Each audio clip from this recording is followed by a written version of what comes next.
I moved into what I thought would be a peaceful suburban neighborhood, quiet and orderly like I'd always wanted. But everything changed the moment I crossed paths with Karen.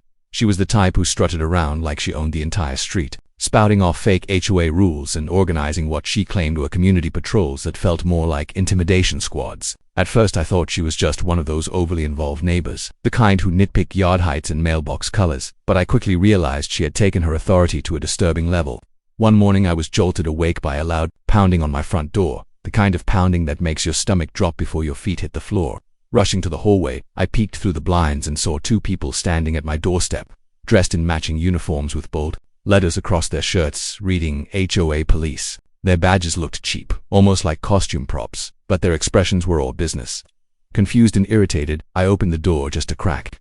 The taller one, a man with a square jaw and stern eyes, spoke first, claiming they were there on official HOA business and needed to inspect my garage for multiple violations. My blood ran hot. I told them plainly there was nothing in my garage violating any code, but the shorter one, a woman with narrowed eyes and a scowl, cut in sharply, insisting they had full authority from the HOA. Police involvement, just strangers in fake uniforms demanding access to my home. I stood firm, keeping my tone even as I said I was an FBI agent and wouldn't allow anyone inside without proper paperwork. That's when Karen appeared behind them, her smug face just visible over their shoulders. She stood there with the irritating look of false concern, pretending this was all routine when I could see the satisfaction glowing in her eyes. She chirped something about just making sure everyone followed the rules and that I wasn't above them just because of my job.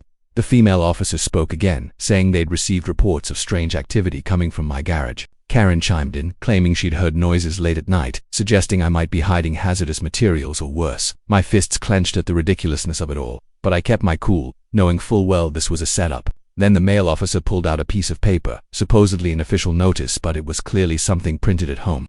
No seals, no signatures, just text claiming I was under HOA investigation. I called it out as fake, but Karen dramatically sighed and warned me about non-compliance. I asked when the HOA started sending out its own police force, since I knew for a fact we only had volunteer monitors who looked for things like overgrown lawns, not people pretending to be law enforcement. The woman officer flashed a plastic badge and told me to step aside, claiming they had new powers. I shook my head and warned them that unless they came back with real cops and a valid warrant, they weren't getting in. The male officer stepped forward, trying to intimidate me, but I stood my ground.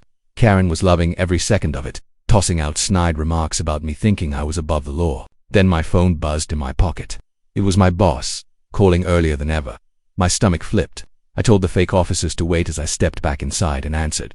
His voice was tight. "Get to the office now. We have a problem." My mind raced, wondering if this ridiculous incident had somehow reached official channels.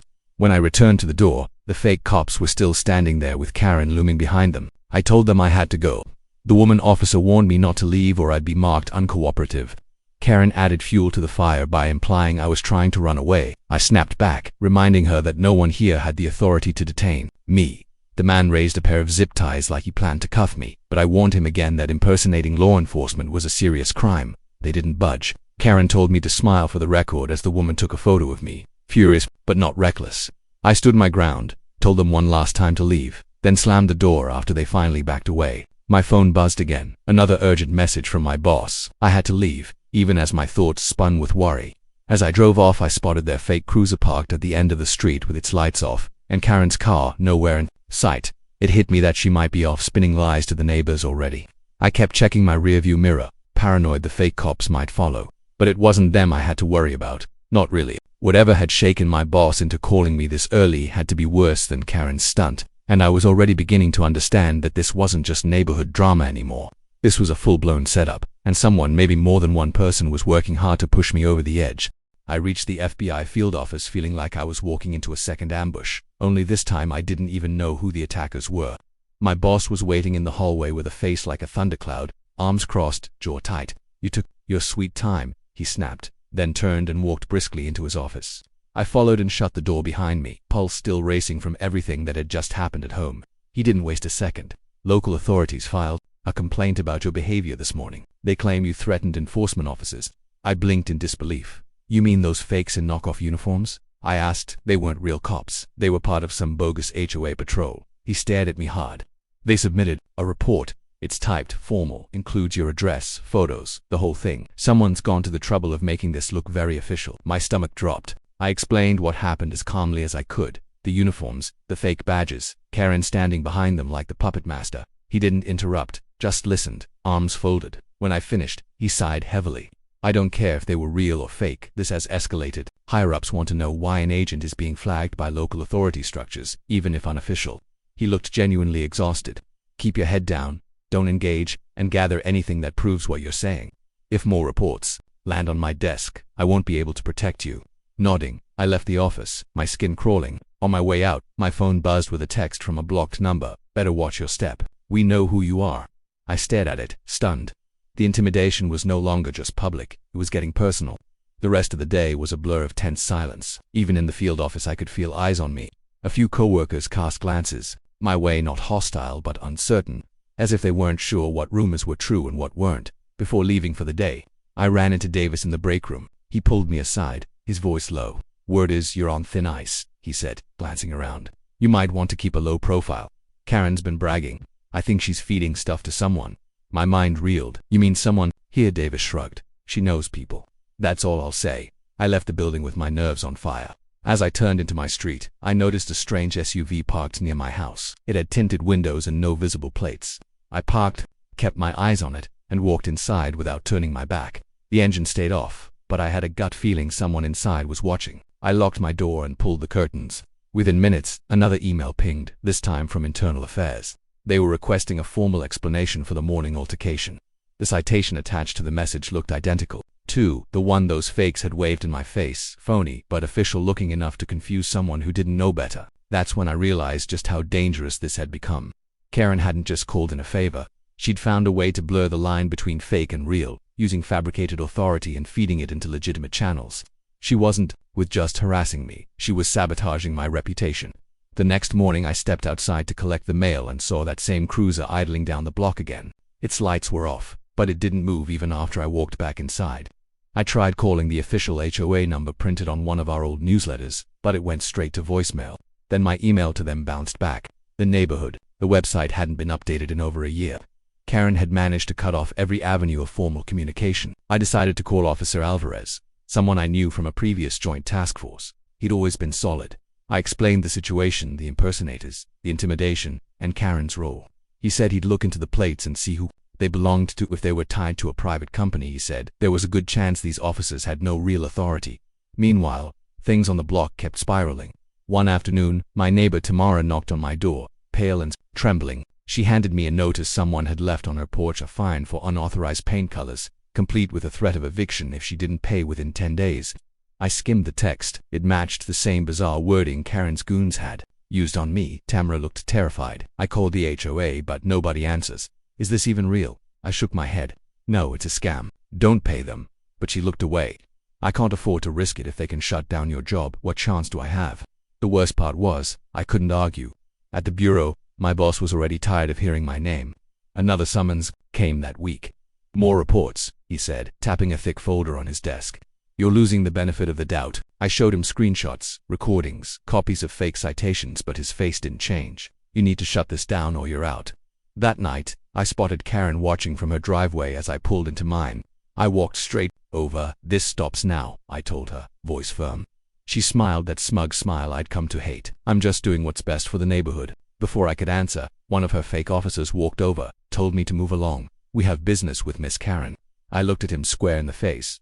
You have no authority here. He smirked. We're all the authority we need. I turned and walked away, knowing one wrong move would just give them more ammo. But inside, something had shifted. This wasn't just a power trip, it was a takeover. Karen wasn't just enforcing rules, she was trying to rewrite them. Me know when you're ready for segment 3. Bye. I'll keep going smooth and steady. That night I sat at my dining table with every document I could find spread out in front of me. Fake citations, HOA newsletters, bogus violation notices, all of them with one name at the center. Karen. She had clearly been planning this for months, maybe longer, quietly removing the real haste communication channels and replacing them with her own twisted structure. I found an old neighborhood memo referencing a security proposal that Karen had championed years ago, one that had been rejected by homeowners who didn't want a militarized community. Now it looked like she'd resurrected that plan on her own, bringing in fake officers and enforcing her own made-up rules. My phone finally buzzed with a call from Alvarez. He'd traced the license plate on the so-called HOA cruiser. It belongs to a private security company, he said. his voice low and serious. But there's no active contract on file with your HOA, no paperwork, nothing legal. Whoever they are, they're acting without authority. I let out a breath I hadn't realized I was holding. That's the proof I need. But Alvarez wasn't optimistic. Unless you file an official complaint or find someone else willing to come forward, there's not much we can do, right? Now, it's just you versus her, and that was the problem. Karen had built a wall of fear around herself. Tamara was the only neighbor brave enough to talk to me, and even she was on edge. Most people had either bought into the scam or were too scared to resist it. I knew I had to collect statements, real ones, to show a pattern of abuse, but I also knew that without backing, my word wasn't enough, not at the bureau, and not in court. Days passed with tension thick as fog. Every trip outside felt like walking through enemy territory. One evening I found a new envelope taped to my door, this one bearing a counterfeit HOA seal and claiming I had violated ordinance. 301, whatever that meant. The fine was steep and came with the threat of corrective measures. I'd had enough. I called Karen directly and left a blistering voicemail, demanding she stop the harassment. Less than an hour later I got another call, blocked number again. A voice hissed, "Don't threaten Karen again. We know your boss, we can make your life difficult." Then the line went dead. The threat wasn't even subtle anymore. I barely slept that night. At 2 a.m. I jolted awake at the sound of a car door slamming. Through the window I saw a tall figure standing by the curb, watching my house. The silhouette didn't move for nearly a minute before climbing back into a car and driving off.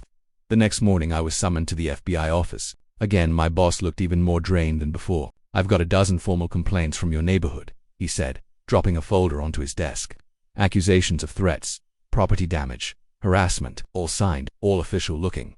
I shook my head. "They're fake. Karen pressured people into signing," he sighed. "Even if that's true, I can't ignore the paper trail. You're becoming a liability."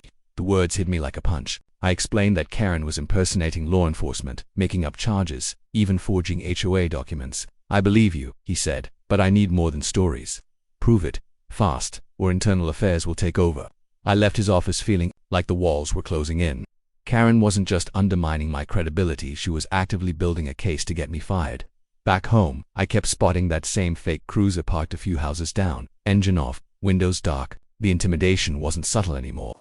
And now it wasn't just me. Neighbors were starting to feel the pressure too. Tamara knocked on my door one afternoon, pale and visibly shaking. "They threatened me," she whispered, holding out another phony fine notice. "They said I'd lose my house if I didn't repaint by next week." I felt my anger spike. "This is fraud. You don't have to do anything." But she just shook her head. "If I don't, they'll just make my life hell like they're doing to you." Her voice cracked. "What if they go after my daughter?" That was the moment I knew Karen had pushed things too far. She wasn't just running a power trip, she was building a reign of fear. And unless someone stepped up soon, she was going to win. The next morning I made the decision to visit Officer Alvarez in person, determined to show him the growing evidence Karen had left in her wake. I loaded a manila folder with copies of the fake citations, the threatening flyer about HOA police, volunteer recruitment, and every screenshot I had of her bogus emails. On the way to the station, a black sedan with tinted windows followed me for several blocks, hanging back just far enough to keep from drawing attention. My pulse quickened. When I pulled into the precinct lot, the car slowed and turned down a side street without stopping. Inside, Alvarez welcomed me into a cramped office and offered a chair. I dropped the folder on his desk, flipping it open while I spoke. "She's recruiting neighbors, collecting fees, and threatening them with eviction." I even found a flyer on my windshield with her address listed as the meeting spot. He raised an eyebrow, flipping through the pages slowly, then whistled. "She's running a shadow government right under your HOA's nose. And worse, she's convincing people it's real." I nodded grimly. "She's already cost me trust at the bureau. If I can't get her stopped soon, I'll lose my job." Alvarez rubbed his jaw. "Problem is, to bring this to the DA, I need sworn statements, not just notes and flyers. Neighbors will have to sign official complaints." My gut twisted. That's the problem. No one wants to get involved. They're scared of her or whoever she's working with. Alvarez leaned back in his chair. "I can't blame them. Whoever sent that voicemail threatening your job knew enough to sound convincing." "You think Karen's acting alone?" I hesitated. "No, I think she's got someone with money or connections behind her, maybe even someone from the security firm who provided the fake cops." He typed a few things into his computer. "So far, the security firm is registered to an out-of-state holding company. No website, no real trace. Could be a shell. If that's the case, it'll be hard to tie her to it legally." Frustration boiled in my chest. "Then what do I do? Wait for her to push someone too far?" He shook his head. "Document everything. Keep building the paper trail. If she or her fake cops trespass again, call us. Record everything. We'll catch her slipping eventually." I thanked him and left, but dread still clung to me. As I drove home, I couldn't shake the feeling that time was running out. That evening, I found a new envelope on my porch, this one even more aggressive than the last. It claimed I was now under investigation for interfering with HOA operations and would face immediate fines plus disciplinary review. The envelope looked official, even had a watermark, fake, but convincing enough to fool someone who didn't know better. My blood boiled. I tore it in half and slammed it on the counter. Before I could even sit down, my phone rang. A number I didn't recognize. I answered, ready for another threat, but it was Tamara. Her voice trembled. Karen just held a meeting. She's got a group of 6 people now calling themselves the HOA Enforcement Committee. They're going door to door tomorrow. My skin crawled. They're expanding. Yes, and she says she's planning to shut down your house if you don't pay your violations. She called it a Neighborhood Protection Act. I pressed a hand to my forehead. Don't worry, I've got evidence now. But if she keeps pushing, I might need you to give a statement. Tamara didn't answer right away. Then she whispered, I'll try, but if they find out, I'm next. That night, I printed every file I had and made backups on a flash drive. If Karen was launching a crusade, I needed to be ready. I couldn't sleep. Every sound outside made me jump. At 3 a.m., I heard footsteps near my porch. I peeked through the blinds and saw a man placing something by my door. He hurried away before I could get a clear look. I waited, then opened the door to find another notice. This one saying my property would be inspected within 48 hours for community compliance. That was the final straw. I wasn't going to let Karen play dictator anymore. I started writing my own formal complaint to Alvarez, organizing every photo, every voicemail, every text. I included screenshots of Karen's flyer, highlighted her name on the meeting notice, and compiled a list of neighbors who'd been targeted. I knew it still wasn't enough, but it was a start. As the sun rose, I stood at my window watching Karen step outside in her robe, holding a coffee mug like a queen surveying her kingdom. I could see the smugness in her posture, the certainty that she was winning, but I'd been underestimated before. Not anymore. The following morning, I arrived early at the FBI office, summoned by my boss who stood outside his office with a look that said everything. As soon as I sat down, he dropped a thick folder onto the desk, filled with typed statements from neighbors, then a dozen complaints, all claiming I had threatened them, damaged property, and refused to follow community rules. I felt the air leave my lungs as he read them aloud. Each one sounded like a scripted copy of the last, and I knew exactly where they came from. Karen. My boss leaned forward and said he believed me, but that his hands were tied if the situation kept escalating. This isn't just some noisy neighbor anymore. They've created a coordinated campaign against you, and unless you can produce hard evidence to dismantle it, you're going to be suspended pending internal review. His words hit like a punch to the gut. I left the office with a pit in my stomach and the weight of time crushing me. Back home, I found yet another warning taped to my door. This one claiming I had 24 hours to respond to HOA command or face forced removal. Karen was accelerating. That evening, Tamara knocked again, breathless and holding a video file. I caught them, she whispered. On her phone was a recording of Karen and 2 fake officers handing out notices, door to door, joking about how easy it was to scare people. One even said if they push back, just mention legal escalation, they fold quick. I took the file, eyes burning with rage. This was what I needed. That night, I emailed Alvarez the video and a full write-up of every violation Karen had staged, every threat she made, and every neighbor who might step forward. By morning, I had a reply. Meet me at the precinct. We're moving on this. At the station, I handed over the USB, including footage of Karen's fake security meeting and her recruitment flyers. Alvarez promised to bring it to the city attorney, and possibly the district prosecutor. We've got enough for a fraud investigation, and impersonating law enforcement carries real jail time. That same day, Tamara agreed to give a signed statement, and 3 more neighbors quietly told me they'd back me up once charges were filed. The walls were finally closing in on Karen. Then came the breaking point. Late one night, I heard voices outside. Peeking through the blinds, I saw the fake cruiser parked directly in front of my driveway, its lights flashing. Karen stood beside it, arms crossed, flanked by 4 uniformed officers. One of them stepped toward my porch. I hit record on my phone as he posted another phony notice claiming my property was now under enforced observation, and that community action would be taken if I failed to comply by sunrise. I didn't say a word, didn't open the door, just filmed everything. Then I called Alvarez. Within an hour, 2 marked patrol cars arrived. The real cop stepped out and confronted Karen's group. I watched from the window as Alvarez himself arrived, pointing at the uniforms and demanding identification. One of the fake officers tried to argue, but Alvarez pulled out handcuffs. You're impersonating law enforcement. That's a felony. Karen's smugness drained from her face. I'm the HOA president, she protested. I'm within my rights. But Alvarez shook his head. We've confirmed there's no valid HOA authority here. You're enforcing fake laws with a fake security team and threatening federal employees. One by one, the fake officers were cuffed and placed in police vehicles.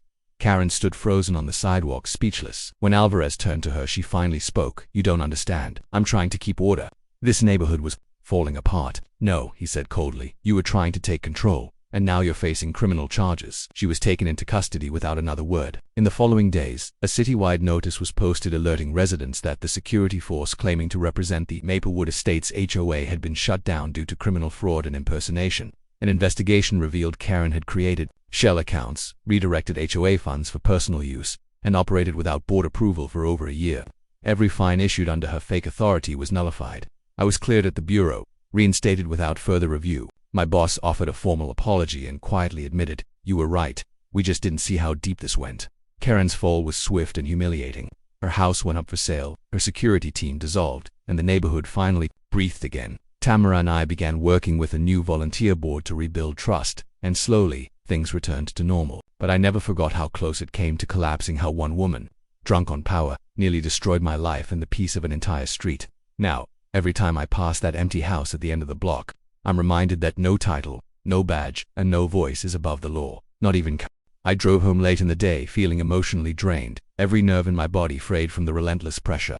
The fake cruiser was back again, parked brazenly in front of my house with its lights off like a silent threat, daring me to confront it.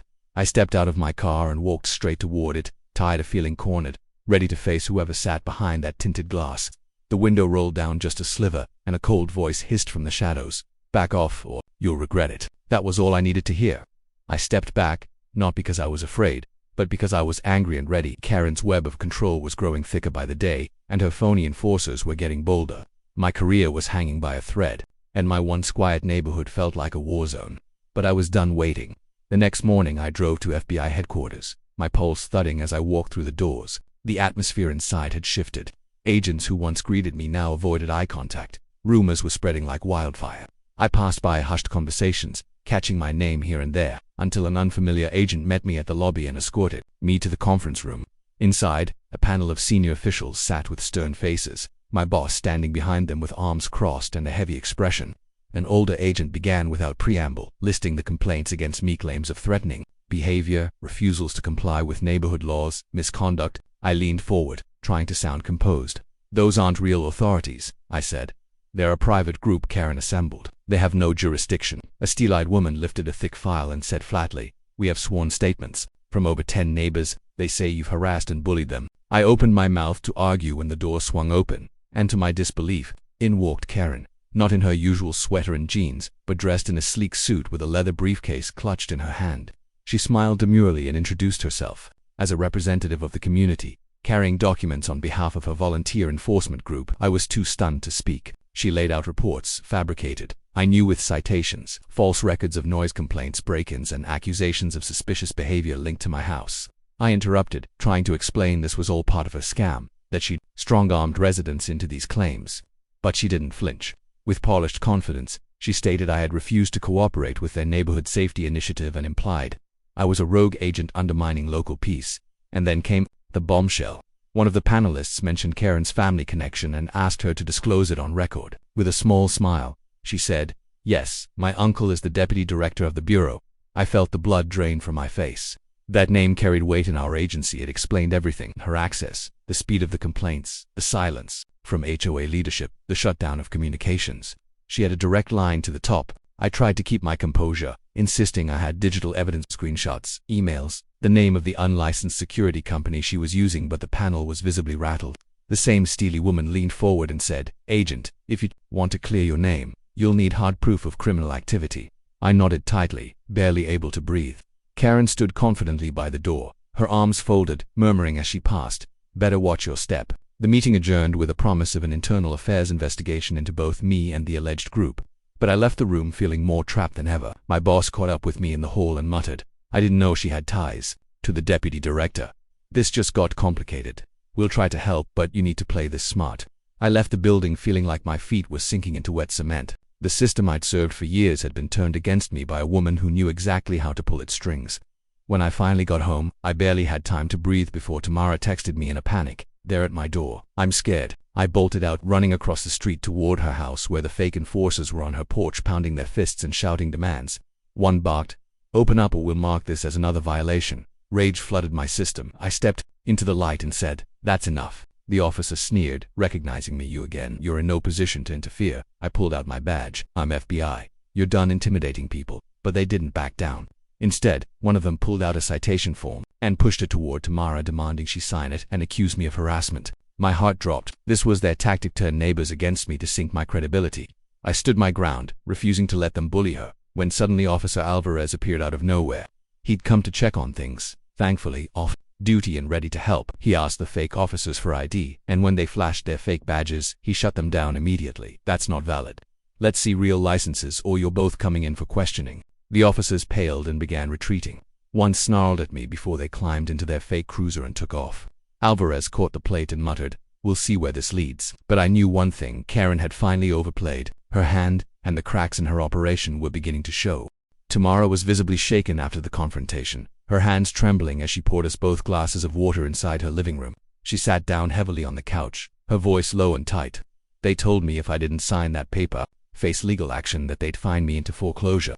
I tried to comfort her, reminding her that the documents were fake and the threats hollow, but I could see the fear in her eyes wasn't something logic could erase. She agreed to give a formal statement to Alvarez, which was more than I expected, and it gave me a glimmer of hope. But even as I left her house later that night, tension coiled in my stomach like a snake. As I walked back to my place, the street looked quiet, too quiet, and I could almost feel eyes watching me from behind curtains. When I got inside, I double-checked every lock and sat on the couch trying to calm my racing mind. Then, as if on cue, a text popped up from a blocked number. "You're out of time. Cooperate or lose everything." I stared at the message, rage boiling. Just beneath my skin, Karen's crew was getting more aggressive, more desperate. It was only a matter of time before they tried something even bigger. The next morning brought another surprise. As I grabbed the mail, I found a folded piece of paper stuffed into my box. It read, "Meeting tonight at the community center. Be there." No signature, no explanation. A chill ran down my spine. Was this a trap, or my only chance to expose her for good? I debated whether to go, knowing full well it could be an ambush designed to publicly humiliate me, maybe even bait me into overreacting again. But something told me this was also an opportunity. If Karen was gathering everyone in that place, I could finally corner her, maybe even catch her saying something she couldn't take back. I reached out to Alvarez and told him about the mysterious invite. His response was quick: "Go, but be careful. Call me if it gets ugly." That night I tucked a small voice recorder into my jacket, made sure my phone was fully charged and set to record audio, and headed out. The community center was already packed when I arrived. Folding chairs filled the room, and neighbors who had once smiled at me now avoided my eyes. Karen stood near the front, dressed sharply with a stack of papers in her arms, chatting with people who had those smug "We support the HOA" signs in their yards. The fake officers stood like guards near the podium, arms folded, their presence clearly meant to intimidate. I slipped into a seat in the back, watching everything. Karen stepped up to the podium and cleared her throat, her voice chirpy and too sweet. "Good evening, everyone," she began. "Thank you for coming. Our community has faced some challenges lately, but we're working hard to keep it safe."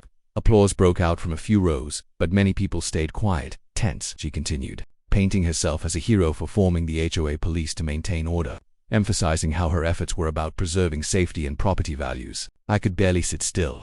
She made it sound noble, like she hadn't bullied half the neighborhood into silence.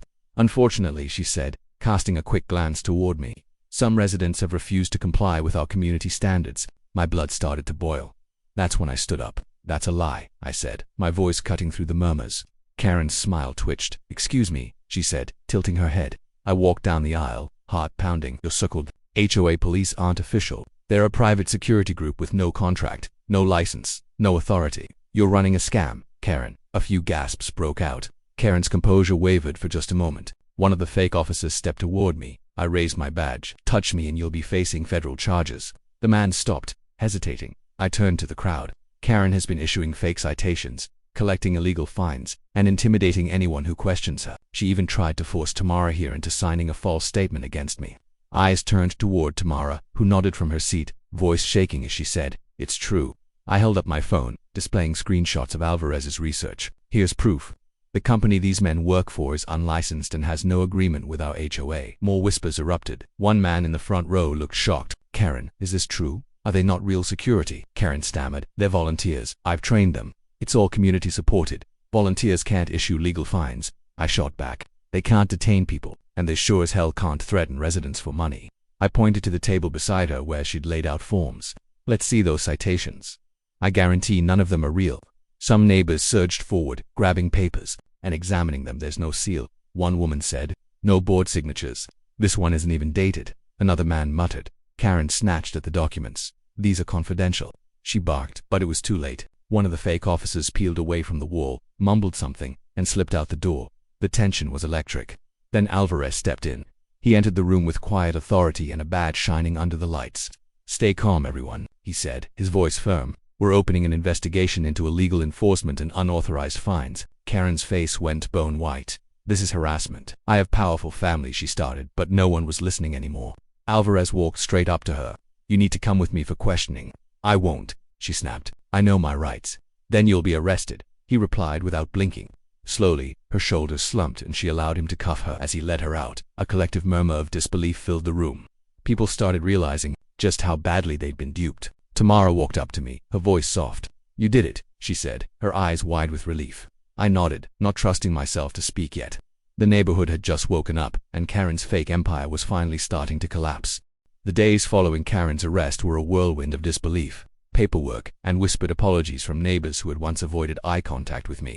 For the first time in weeks, the street felt quiet in a normal way, not the tense, artificial silence Karen had created with her fake authority. The neighborhood began to breathe again. People pulled down their "We support the HOA" signs, some in embarrassment, others with quiet relief. The community center meeting had flipped a switch. The truth was out. Karen's twisted empire of fear, false authority, and fabricated power had finally been exposed. Tamara, now more confident, filed her official statement with Alvarez, who had turned over his report to the district attorney. The illegal actions of Karen's private security team, combined with her impersonation of authority and unlicensed fines, formed a case strong enough to pursue charges. The citations she issued, Alvarez confirmed, were not just invalid, they were fraud. More residents began to come forward, emboldened by her arrest and the collapse of her fake police squad. One man brought in a stack of old notices he'd been too afraid to question, all printed with Karen's fake HOA letterhead and threats of escalating penalties. Another woman confessed she had paid over $1,000 in phony fines over the past year, terrified she'd lose her home if she resisted. Alvarez added each new statement to the growing case file. Meanwhile, Karen's name became a headline. News outlets caught wind of the Suburban scam, and soon her face was splashed across local broadcasts under banners like "Neighborhood Tyrant Exposed" and "Fake HOA Police Uncovered in Quiet Community." What hadn't made the news yet but spread quickly inside the agency was the fallout at the FBI. Karen's uncle, the deputy director who had once held so much influence, quietly submitted his resignation under pressure. An internal memo made it clear the Bureau would not tolerate manipulation of its authority for personal gain. It was never officially confirmed whether he had known about her scheme, but the scandal alone had damaged his standing beyond repair. That resignation was the final crack in the wall protecting Karen, and after that, the dominoes fell fast. The private security company that supplied her officers was hit with a lawsuit for unlawful impersonation and operating without a license. Their CEO blamed rogue contractors, but Alvarez's report had receipts, contracts, and emails tying Karen directly to their hiring and deployment. She had paid them out of pocket and promised they would be reimbursed once she formalized. The new HOA police program, a program that had never been approved, never existed beyond her ambition. That ambition had twisted something once as simple as a neighborhood into a power trip that cost people peace of mind, money, and trust. A formal audit of the HOA began not long after, revealing that Karen had been funneling fine payments into a separate bank account under her name, her compliance fund, she had called it. Over $30,000 had been collected in less than a year. She never expected anyone to question it, not when she had everyone too afraid to push back. The real HOA, which had been inactive and silenced under Karen's manipulation, was finally reactivated by a group of residents determined to rebuild. They held emergency elections, posted transparent meeting schedules, and promised every decision would be made by vote, not decree. They even asked if I would consider being a board advisor, though I politely declined. I needed time to heal, not more leadership. My reputation at the Bureau, surprisingly, was intact. After Karen's arrest and the exposure of her uncle's connection, internal affairs cleared me of all wrongdoing. The complaints were struck from my file, and several neighbors who had submitted them under pressure wrote formal letters retracting their statements. One even came to my door personally, hat in hand, apologizing for giving in to fear. I accepted his apology, not because I needed it, but because the neighborhood needed a chance to move forward. My boss called me into his office one afternoon, giving me a rare smile. "You stuck to the facts," he said, "and you didn't let emotion get the better of you. That's how you survive things like this." I nodded, the weight finally lifting from my shoulders. Still, not all the scars were visible. For weeks, I kept checking the street from behind my blinds, waiting for the SUV with the tinted windows to return. It never did. The fake HOA cruiser was impounded, the men who impersonated officers arrested and charged, and Karen's trial loomed in the near future. Tamara and I stayed in touch. We'd become allies through chaos, and she made it a point to stop by once a week, often bringing over baked goods or updates on neighborhood events. She was becoming the unofficial heart of our community, filling the void Karen had left with kindness instead of control. One evening, as we stood on my porch watching kids ride bikes up and down the street, she said, "Feels like we're finally free." I nodded. For now. But it only takes one person with bad intentions to mess things up. She glanced at me. "Then we'll be ready next time." I smiled, grateful for the quiet and the company. The storm was over, and for the first time in a long while, the neighborhood felt like home again. The days passed with a strange blend of relief and residual anxiety. Though Karen was gone and her fake security force dismantled, the emotional toll of her harassment still echoed through the neighborhood. Many residents were struggling with the fact that they'd allowed themselves to be manipulated so thoroughly. Some avoided eye contact, too ashamed to face the neighbors they once accused or turned away from. Others started slowly reaching out, offering help with yard work, sharing baked goods, or stopping for quiet conversations that hadn't happened in months. Tamara became something of a community hub, organizing little meets and helping distribute updates from the now legitimate HOA. Her bravery in speaking out had been a catalyst, and people respected her for it. Alvarez followed through with formal charges against the fake security company, and the district attorney opened a criminal case against Karen, listing everything from impersonating law enforcement to wire fraud and community harassment. The news cycle had already moved on, but inside our streets, the damage was still fresh. The new HOA board worked overtime to rebuild trust. They sent out transparent emails, reopened the phone line Karen had shut down, and even held a barbecue to invite everyone back to the community center without fear. I went, unsure of how I'd be received, but was surprised by how many people offered genuine thanks. Even those who once backed Karen looked at me with a mix of regret and cautious respect. One man pulled me aside, voice low with guilt, and said I was just scared. We all were. But I'm glad someone stood up. I simply nodded. I understood Karen had wielded it like a weapon. But now, the power had shifted. My career, once hanging by a thread, was now back on track. The Bureau had not only cleared my name, but initiated internal reviews to ensure no one with outside connections, like Karen's uncle, could exploit their position again. The deputy director's resignation sent shockwaves through the ranks, and a quiet reshuffling followed. It wasn't spoken about openly, but I knew the Bureau was trying to erase the stain he had left. I still felt wary, constantly double-checking my surroundings, but the immediate threat had passed. One evening I received a package on my doorstep, return address. Inside was a file folder thick with documents. At first I feared it was another threat, but as I skimmed the contents, my breath caught. It was everything. Emails between Karen and her security contractors, payment logs, transcripts of fake violations, even surveillance screenshots of neighbors being watched from parked vehicles. Someone had leaked the entire blueprint of her operation. I didn't know who sent it, but it was clearly an insider, someone who had access to her inner circle. I spent hours combing through the contents, documenting each piece, and cross-referencing it with what Alvarez had collected. This was the missing link, the undeniable proof that Karen hadn't acted alone, and that more people had been complicit in her scheme than we originally thought. The next day I brought the file to Alvarez, who scanned the contents with growing astonishment. This changes everything," he muttered. "We thought Karen was the ringleader, but this shows she was part of something bigger." Among the files was a name I didn't recognize. M. Whitaker, listed as an off-the-record investor in the security operation. A little digging revealed he was connected to a corporate security consultancy based out of state with a reputation for pushing legal boundaries. Karen hadn't just created her own HOA. Police she'd bought into a privatized enforcement system being quietly tested in other neighborhoods, too. This had the potential to blow up far beyond Maplewood. Alvarez and I agreed to escalate the case to federal prosecutors. Now that the FBI was no longer looking at me as a suspect, I had the freedom to support the investigation. The irony wasn't lost on me. The very institution that nearly crushed me was now leaning on my help to dismantle a larger threat. With this new information, we were able to identify and freeze several of Karen's hidden accounts. The money she extorted would eventually be returned to the residents she had bled dry. One afternoon, I visited Mrs. Patterson, the elderly woman who had once been fined for leaving her newspaper on her porch too long. I handed her a letter confirming the return of her payment.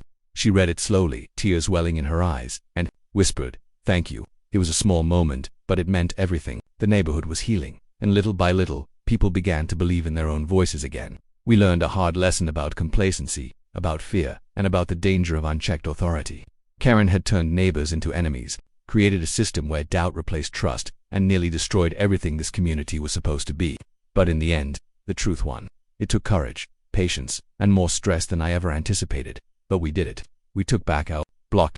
Weeks after the community center confrontation and Karen's arrest, things finally began to settle into a new rhythm, one that actually felt peaceful. The fake cruiser was gone.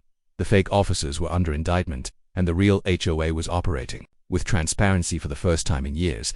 Every time I walked down the block, I saw changes, lawns freshly trimmed without fear of bogus fines, neighbors chatting on porches again, even children riding bikes without the shadow of intimidation lurking nearby. The air felt lighter, but I wasn't quite done. With the help of Alvarez and Tamara, we began working on a detailed timeline and case file that we hoped would bring the entire operation to full public light.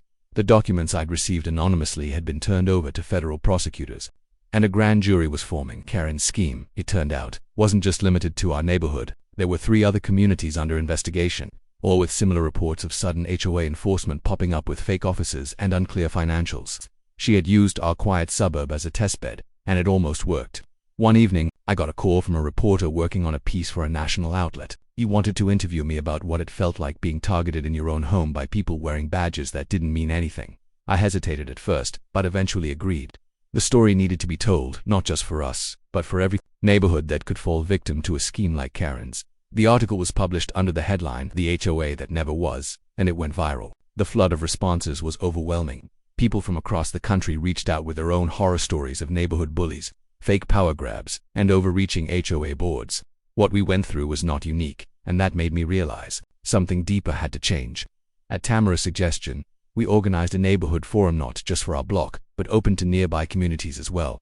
The turnout was huge. People wanted answers, and more importantly, they wanted tools to stop this kind of thing from happening again. Alvarez joined us as a speaker, detailing how local law enforcement could intervene when things went off the rails, and I shared my experience from both sides as a federal agent and a resident who nearly lost everything. Tamara, always level and practical, focused on the importance of communication and not letting fear silence you. That night, standing at the community center podium for the second time, but this time by choice, I looked out at a room full of people who had learned the hard way what happens when someone takes advantage of silence. The applause that followed our session wasn't loud, but it was heartfelt. It wasn't about gratitude, it was about shared strength. Meanwhile, the bureau had fully cleared my record and placed a formal apology in my file. My boss pulled me aside one morning, his tone lighter than I'd heard in months. "You've been through hell and you handled it without losing your head. That's rare. We want you leading a new task force, something focused on interagency coordination and community corruption response." I accepted, knowing my experience could now be used to stop others like Karen from ever gaining a foothold. A few weeks later, I was walking through my neighborhood when I noticed a new family moving in down the street. I stopped by to help them carry a box and introduce myself. The man looked wary. "We heard about what happened here," he said. "Kind of made us nervous." I chuckled softly. "It should have, but it also made this one of the safest neighborhoods you could move into now. People here won't let it happen again." He smiled, the tension easing, and I helped him with the last few boxes. As I returned home, I passed Tamara's house and saw her tending to her flowers. She waved and called out, "Peaceful day, huh?" I grinned and nodded. It really was. That night I sat on my porch, a soft breeze rustling the trees, and thought about how far we'd come. There were no more warnings taped to doors, no more threats sent through fake channels, no more shadowy cars parked just out of sight. What had started as a quiet feud had grown into a battle for identity, for truth, for justice, and for the right to live without fear in your own home. Karen had tried to build her own empire on paranoia and fear, and for a while, she nearly succeeded. But fear loses its grip when people stand up and say enough. As I looked out at the quiet street, I felt something I hadn't felt in months: peace, real peace. The kind you earn after walking through the storm and refusing to let it break you. The neighborhood was no longer under siege, and I wasn't just the agent who lived on the corner anymore. I was the guy who helped stop the nightmare, and that, more than anything, felt like justice.